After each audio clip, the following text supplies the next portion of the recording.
अस्सलामुअलैकुम भाई लोग, सभी देखने वालों का वेलकम यार एक और इंटरेस्टिंग वीडियो में। और सबसे पहले हमने बात करनी है सना यूसुफ मर्डर केस के बारे में, जिसमें बहुत ही ज्यादा इंपॉर्टेंट अपडेट्स हैं। ये रहा सना यूसुफ का कातिल उमर हयात उर्फ काका, इसका नाम है। सोशल मीडिया के ऊपर प्रमोशंस का काम करता था। सना यूसुफ के साथ ये बार बार कॉन्टेक्ट कर रहा था, उससे दोस्ती करना चाहता था, लेकिन सना यूसुफ इसको रिजेक्ट कर रही थी और इस डग दिमाग जाहल से रिजेक्शन बर्दाश्त नहीं हुई। और पुलिस के मुताबिक इसने बकायदा 1-2 दिन रैकी करके सना यूसुफ के कत्ल का ये सारा मंसूबा बनाया है। ये मैट्रिक पास है, इसका जरिया माश कुछ नहीं। ये मुख्तलिफ इंस्टाग्राम और मुख्तलिफ चीजों पे चीजों को प्रमोट करके चीजें तमाम करता है। जो सना यूसुफ का मोबाइल फोन जो ये मुल्जम इसलिए ले गया था अपने साथ कि तमाम तर जितने भी सबूत है वो मिटा दे।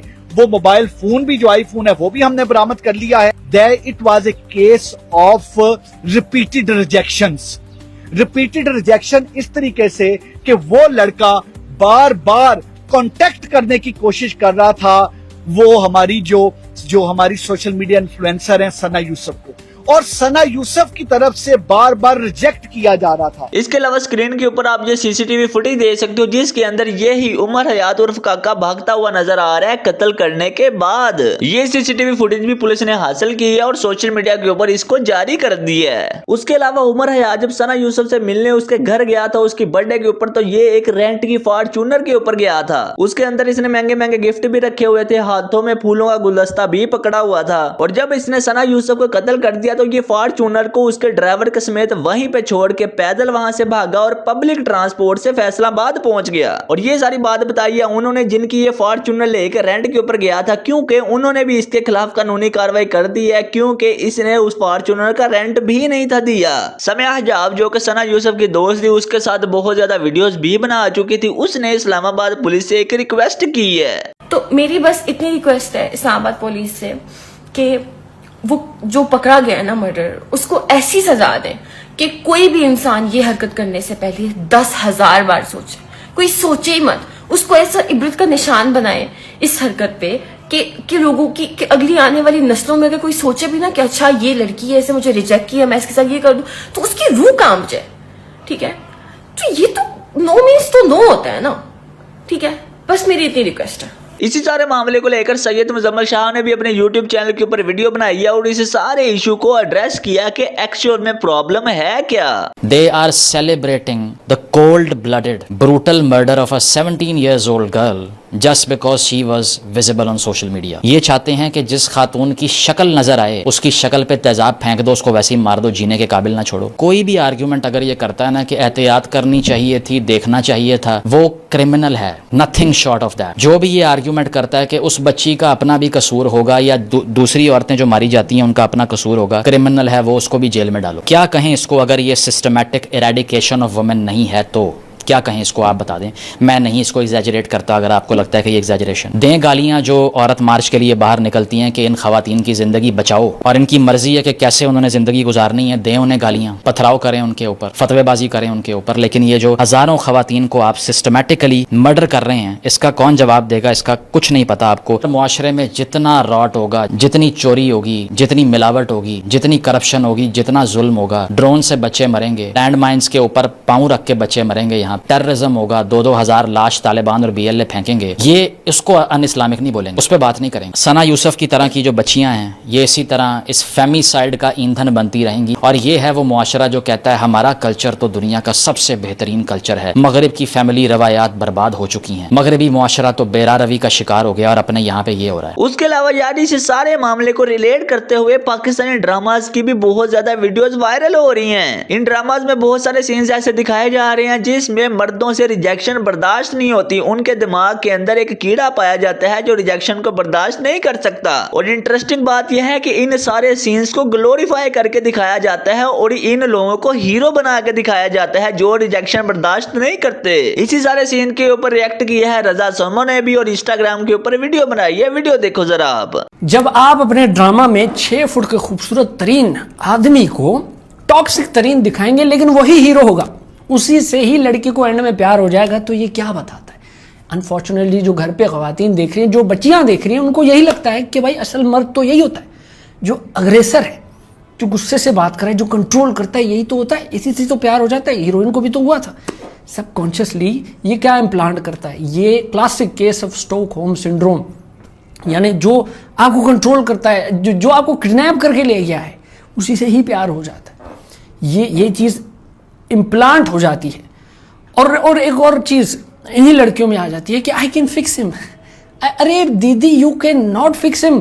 प्लीज़ ये कबीर सिंह को तुम मत कोशिश करो कि ये नात ख्वां बन जाए, वो बिगड़ चुका है। मत करो इस तरह, नहीं हो इस तरह इन्फ्लुएंस। और एक बात ये कि देखो, नेगेटिव कैरेक्टर अगर इस तरह हो तो कोई मसला नहीं। मसला ये होता है हीरो को जब ग्लोरीफाई किया जाता है और वो टॉक्सिक तरीन इंसान होता है। अभी जैसे एनिमल मूवी आई थी, उसका डायरेक्टर क्या कहता है? कहता है जब आप प्यार में अपने पार्टनर को थप्पड़ ना मार सको तो फिर प्यार ही कैसा। ये उसकी मेंटालिटी थी। हालांकि टेक्निकली देखा जाए तो film was very sound, action ये वो सब कुछ कमाल, लेकिन क्या वो असर नहीं करती मेंटेलिटीज पे? बिल्कुल करती है। उसमें क्या था, चीटिंग जस्टिफाई हो रही थी, वायलेंस जस्टिफाई हो रहा था। तो मीडिया बहुत असर रखती है। पागल होगा वो इंसान जो सोचता होगा ड्रामों से क्या होता है। भाई, मीडिया ये माइंड सेट शेप करती है। हम अब जो एक्टर्स हैं भाई, उनको भी देखना चाहिए वो कौन से स्क्रिप्ट पकड़ रहे हैं। इसके अलावा यार इस सारे मामले के अंदर ARY ने बहुत ज्यादा इंटरेस्टिंग काम किया और एक ऐसे बंदे की पिक्चर एज अ किलर दिखा दी जो कि एक्चुअल में उसका किलर नहीं था। कत्ल मैंने नहीं किया है, ठीक है। मुझे बहुत सारे लोग पता नहीं मैसेजेस कर रहे हैं और पता नहीं क्या क्या बकवास बोल रहे हैं, जबकि मैं तो कराची में रहता हूँ और मर्डरर पकड़ा गया है। सना को जिसने मारा था वो पकड़ा गया है, और तुम सारे यहाँ पर आके जो है ना मुझे मैसेजेस कर रहे हो कि सना को क्यों मारा है, मेरी मोहब्बत थी वो। शर्म तो तुम लोग के अंदर है नहीं। एक लड़की मरी है और तुम लोग जो है ना उसका मजाक बना रहे हो। और अगर मैं अभी वो कमेंट्स और या क्या बोलते हैं जो मुझे मैसेजेस आए प्राइवेट में वो दिखा दूँ तो क्या रह जाएगा? जो शलवार तुम लोगों ने पहनी है वो भी उतर जाएगी, कुछ नहीं बनेगा तुम लोगों का। सुधर जाओ, अभी भी वक्त है। एक टांग कब्र में तो दूसरी टांग तुम लोग के इंटरनेट पे, तीसरी मुझे नहीं पता कहाँ पे चल रही है। तीसरी शायद बटन तुम लोग दबा रहे हो। सुधर जाओ। और जिस उमर ने उसे मारा था वो पकड़ा गया इस्लामाबाद में ही, और मैं कराची में रहता हूँ। आप सबकी बहुत मेहरबानी होगी और मुझे कमेंट्स मत करें, नहीं मैसेजेस करें। Thank you. के बाद यार अगर हम इस इंसिडेंट के बारे में बात करें जो कि कराची के अंदर पेश आया था, एक अमीर बंदा एक लड़के को तशद्दुद का निशाना बनाता है। उसकी बहन वहां पे माफिया मांगती है, लेकिन फिर भी वो बंदा बाज नहीं आता और मुसलसल तशद्दुद का निशाना बनाता रहता है। पुलिस इसको गिरफ्तार भी कर लेती है, अदालत में पेशियां वगैरह भी चल रही है। और अब भाई साहब उस लड़के की वीडियो सामने आई है जिसके ऊपर तशद्दुद किया गया था। मैं बहनों को लेने जा रहा था जॉब से, तो उनकी ऑफ हो गई थी, वो क्लिनिक के बाहर खड़ी हुई थी और मैं नॉर्मल स्पीड में था। गाड़ी आई है स्पीड में, मुझे हिट करते हुए गई है, मुझे गिराया लगे, फिर खड़ा भी नहीं किया और मारा लगे, और बात भी नहीं सुन रहे थे। सॉरी बहन लोग बोल रहे थे, मैं भी बोल रहा था, लेकिन कुछ आंसर नहीं दिया। गलती किसकी थी, उनकी थी आपकी? क्या बात? मैं तो अपनी स्पीड में स्लो आ रहा था, मैं इतनी स्पीड में भी नहीं था, उनकी स्पीड गलती थी, और आप वीडियो भी देख सकते हैं।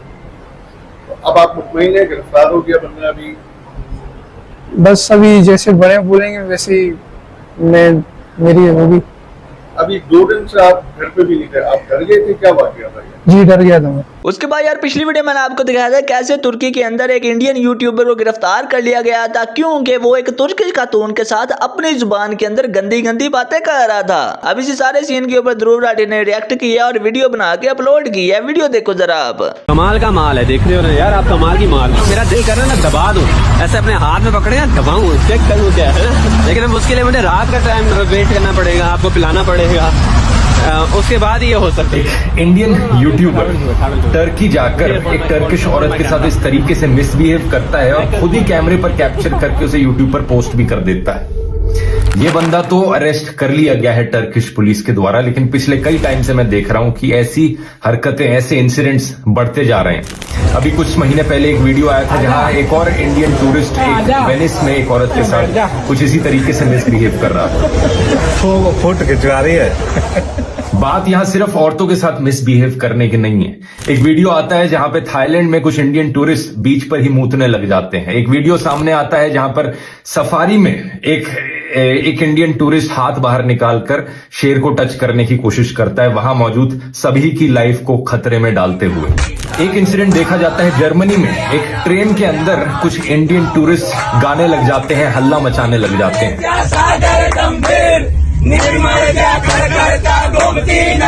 मतलब अगर तुम लोगों को नहीं पता कि किस तरीके से बिहेव किया जाता है पब्लिक में, अगर तुम लोगों में तमीज नहीं है, तो प्लीज अपने घर पर बैठे रहो, बाहर निकलने की कोई जरूरत नहीं है, क्योंकि ऐसे लोगों की वजह से सभी इंडियन टूरिस्ट बदनाम हो रहे हैं फॉरेन देशों में। सोचकर देखो, मतलब अगर आप वो औरत होते, आपके साथ आपको ऐसे ट्रीट किया जाता, तो क्या सोचते अगली बार जब आप किसी इंडियन टूरिस्ट को देखते तो? अगर आप दोस्तों कहीं पर घूमने जाते हैं और आपके टूरिस्ट ग्रुप में आपको एक भी इंसान ऐसी हरकतें करते हुए आपको दिखता है, उसे वहीं पर रोकने की कोशिश करो, नहीं तो वीडियो बनाओ और सोशल मीडिया पर पोस्ट करो, ताकि ऐसे लोगों को पब्लिकली शेम किया जा सके। नहीं तो ऐसे लोग हम सभी इंडियंस की रेपुटेशन खराब कर रहे हैं दुनिया भर में। उसके बाद यार क्रिकेट के मैदान से थोड़ी सी बात कर ले तो पिछले दिनों ये कंट्रोवर्सी बहुत ज्यादा वायरल हो रही थी कि सलमान अली आगा और मोहम्मद हारिस ने बाबर आजम को अनफॉलो कर दिया और इनकी जो भी आपस में तस्वीरें थी उनको डिलीट कर दिया, यानी कि वो बाबर आजम को धोखा दे दिया, बाबर आजम को ब्लॉक कर दिया, बाबर आजम को छोड़ दिया। अब इस सारे सिनेरियो के अंदर सलमान अली आगा ने बाकायदा प्रेस कॉन्फ्रेंस के अंदर बैठ के रिएक्ट किया कि मैंने तो कभी बाबर आजम को फॉलो ही नहीं किया था और हम 2008 से दोस्त हैं, जब ये सोशल मीडिया होता भी नहीं था। भाईजान मैंने उसको कभी फॉलो ही नहीं किया, मतलब इंस्टा पे कभी फॉलो ही नहीं किया, तो उसमें अनफॉलो क्या। और मेरा वो दोस्त है 2008-9 का, स्कूल का, तब तो सर सोशल मीडिया था ही नहीं, ना इंस्टा था, ना फेसबुक था, ना ट्विटर था। तो बस अब ये लोगों का है कि मैंने उनको अनफॉलो कर दिया। अभी मेरी थोड़ी देर आने से पहले उनसे बात हुई, तो हम ये चीज़ें देखकर सर हंसते ही हैं। और अब लोगों का है कि वो जो मर्जी नैरेटिव बनाकर बेचते रहें या लगाते रहें, वो मतलब उनकी मर्जी है, लेकिन मैंने कभी उनको फॉलो ही नहीं किया, तो अनफॉलो क्या करूंगा। क्या यार मेरे ख्याल से ठीक हो गया, फिलहाल के लिए इतना काफी है। वीडियो कौन सा पार्ट आपको सबसे ज्यादा इंटरेस्टिंग लगा कमेंट सेक्शन के अंदर आपने लाजमी बता देना। अभी अगर आपको वीडियो पसंद आया तो लाइक लाजमी कर देना, शेयर भी कर देना और लगे चैनल को सब्सक्राइब लाजमी कर लेना। हम इंशाल्लाह मिलते हैं आपसे अगली वीडियो में, तब तक के लिए अल्लाह हाफिज।